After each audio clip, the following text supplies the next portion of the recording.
I cannot say I haven't noticed Russian interest in me. Most of the right wing interest in me pertains to the fact that Trump and Jagger and the various firebrands of the celebrity superstate wish to find me amending of my ways, that they might benevolently bestow upon me significant honors of mockery, sneering that I remind them of someone who lewdly identified his own delinquency as congenitally juvenile and so forth.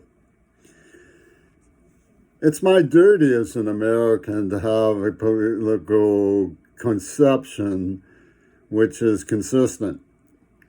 And it's well known that because of head trauma and deafness and long career as a dishwasher out in the countryside, that I did terrible in school, and I'm not very adept at legal forms, and I don't really understand politics per se in terms of paper shuffling politics. I'm a fairly good historical researcher when it comes to paper shuffling. I've worked in libraries for many years, but I do understand Twisted Ankle Louie, and he wants my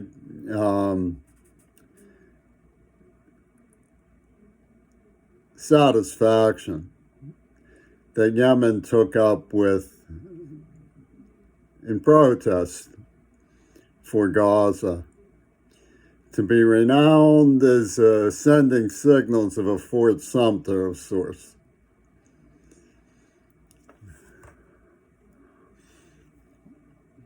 It's cleverly contrived, and I can't say that the international planet system that holds me for ransom of paintings I largely won't do because I don't want to enrich them, and their refusal to honor the code of normal, it's not really legal. I mean, I gather certain facts about society's laws. It's not technically really legal for someone to buy something from you that's for significantly less than its known value. They've withheld the value of my work from me so they can despoil the basic ideas. Whenever I love something American, they try to despoil it. Like I loved the law that postage stamps were for people like the president, people born in America, and they could only be issued as memorials after the person was gone. I love that law. They changed it. They struck it down. Living effigies, foreign effigies, you name it, it goes. Well, I've heard the Yemen, presumably, I mean, I don't trust any of the stuff that's in the web. I mean, I don't know this for a fact. But I've heard that Yemen misfired at American ships, and it can be construed as friendly fire in a way because they're trying to bring hope that we come to our senses. But I think it's important to understand that Twisted Louie wants me identified as the person who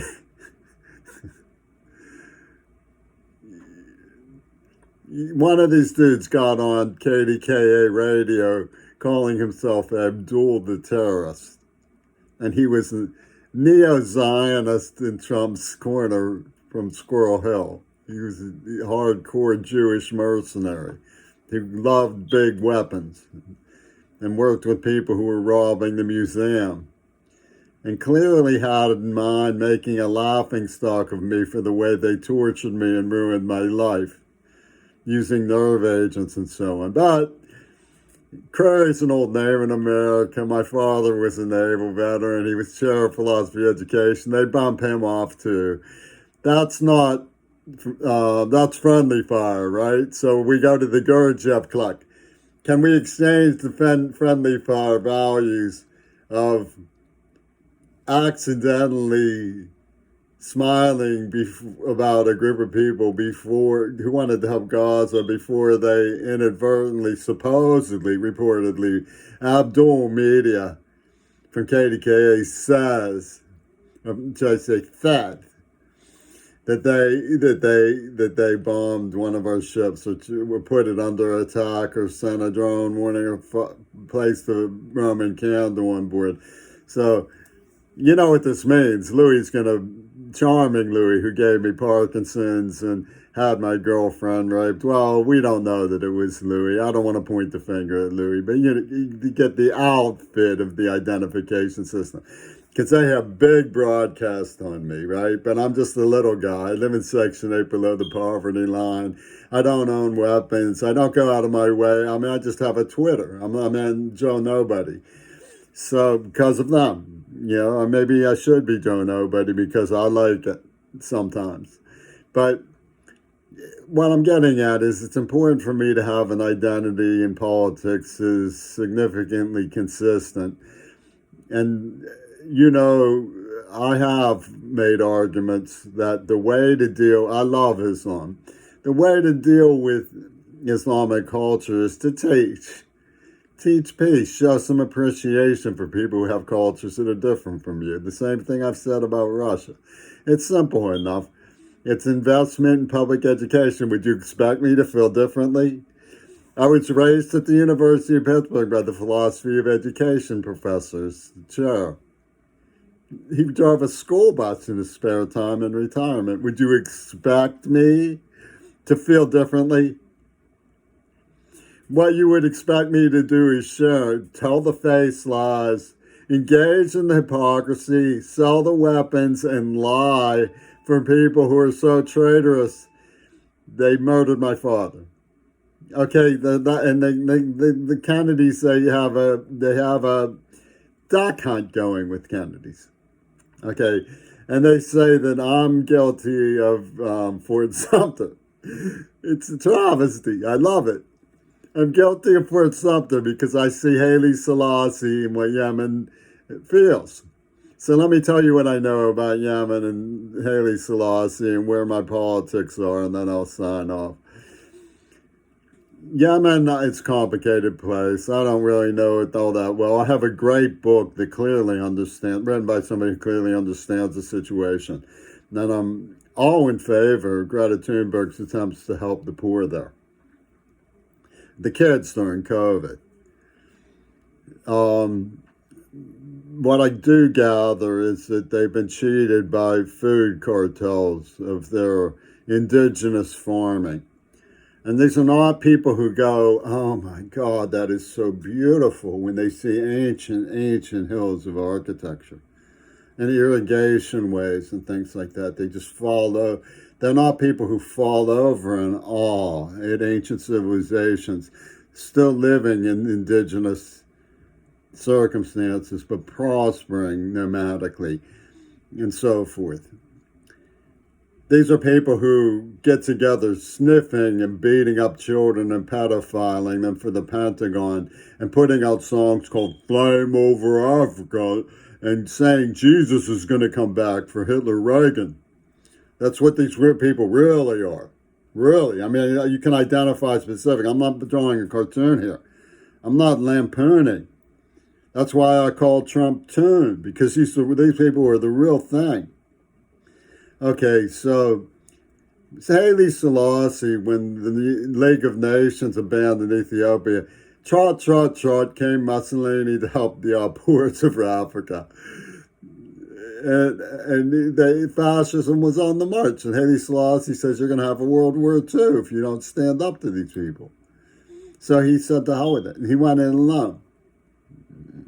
And if you expect me not to admire Yemen for walking country roads with their saddlebags and souvenir World War II rifles to take on Jugzilla, the Zionists amok. Get a life. Ethics is a romantic calling. They're international law enforcement. Don't you understand that international law has been violated in full view of the power structure? And nobody stood up for the children except Yemen. Nobody. So Anderman, Brecker, and Twisted Ankle Louie can hobnob with the hobnobbery and say Queerball has a musket on his mouth. And we're going to have to blow him away before blah, blah, blah, blah, blah, blah, blah. I've heard it all before. I was tortured as a child. It's not you think I don't understand the nature of reality. Fernholder Bridge Gang is always going, he doesn't understand the nature of reality. Pitt goes, they pit me at the highest commissions of administrative intelligence.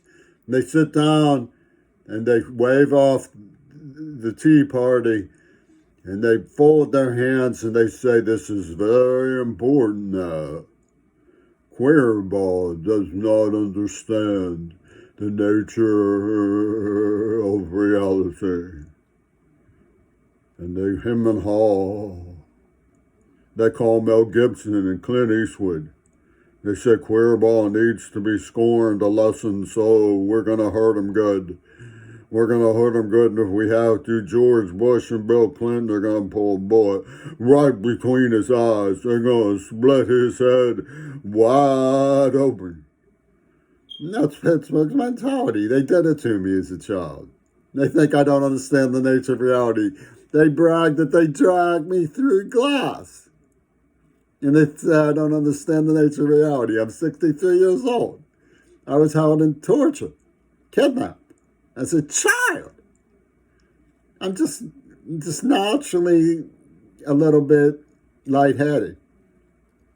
You think I don't care that you're threatening to kill me? You want to threaten to kill me because I love Haile Selassie's gesture. Now, let's get down to the reality of my politics. I know that AIDS was man-made and Gail Burson was behind it and Mick Jagger supports her and they're lying about John Lennon. From there, a lot of things are logical. I have nothing at all to support the notion that Yemen supports me. In all likelihood, they're triggering an alarm about me on a puppet master switch so that they can be shed of the storyline of successive degradations of the X-Mode of Think Season Walrus. We did the cleansing on Mount Desert Island and so forth and so on.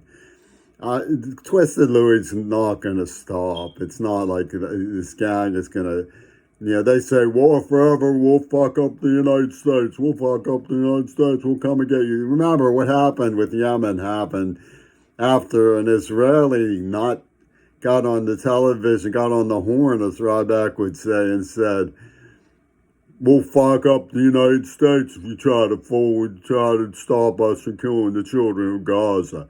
That's all Yemen's trying to do is stop the murder of the children of Gaza. For God's sakes, you expect me to go along with the killing of the children of Gaza? Wow, man, it just doesn't matter. It just doesn't matter. You're Martin Anderman. You're Martin Anderman. You're Broccoli. You're going to drag me through glass. You're going to show me the nature of reality.